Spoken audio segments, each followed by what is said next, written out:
Assalamualaikum. Tuan, minta maaf saya nak tanya sikit. Tuan pasangan suami isteri ke?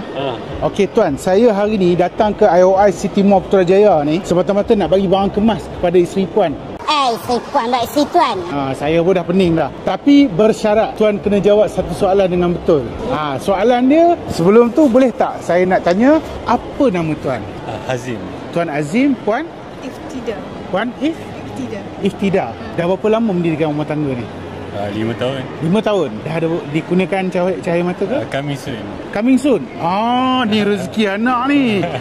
Jangan screw up tuan. Ni saya pesan siap-siap. Sebelum tu saya kena tanya puan dulu satu soalan, lepas tu saya datang balik kat tuan. Boleh? Kejap je. Boleh puan, mai. Apa warna kegemaran puan? Kemarin saya pink. Satu lagi, in case kalau silap, apa makanan kegemaran puan? Itu lagi susah nak jawab. Susah nak jawab. Susah? Okey, kita tukar soalan pula. Dah susah. Saya pun lagi susah, pening je ni. Apa hobi puan? Hobi saya gardening. Okey tuan, ni peluang tuan. Jawapan saya dah ada. Tuan silap jawab, dia dua kemungkinan je. Seorang tidur luar malam ni ataupun Sorry, apa warna kegemaran isteri tuan? Pink. Uish. Tanya, betul. Okey puan, saya menunaikan janji saya. Nah, saya bagi kat puan. Puan buka dan tengok apa ada dalam tu. Mana tahu ada coki-coki ke kan? Jeng jeng jeng jeng. Okey, barang ni saya beritahu siap mahal. Ni saya beritahu siap mahal. Saya putih rambut semata-mata nak beli benda tu.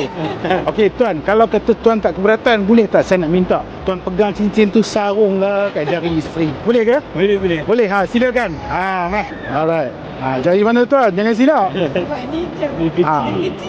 Try lah yang besar tu. Okey. Alamak. Okey, cantik. Oi, lawak puan. Okey, tuan, terima kasih banyak-banyak. TikTok saya tolong follow sekejap. Saya bawa ada 100 orang follow.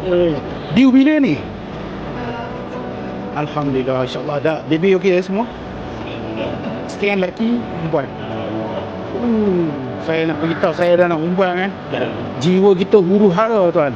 Jaga seorang pun dah sakit kepala kan. Kita dapat seorang lagi pening. Cikgu Dot Syahri. Yang atas sekali. Keluar atas sekali je lah ni. Saya bawa ada 1 orang. Tolonglah follow saya, support. 100k. Okey. Okey puan, saya nanti nak buat live. Saya nak buat live besar-besaran. First time ni saya nak bagi lagi. Tapi bersyarat puan masuk dalam live saya tak tahu bila live, tapi puan akan dapat notification tau. Puan masuk dalam live, puan cakap saya yang dapat dekat Putrajaya tu. InsyaAllah saya bagi satu ni. Abang minta anak pula. Okey. Alright, terima kasih tuan. Terima kasih puan. Selamat shopping. Assalamualaikum.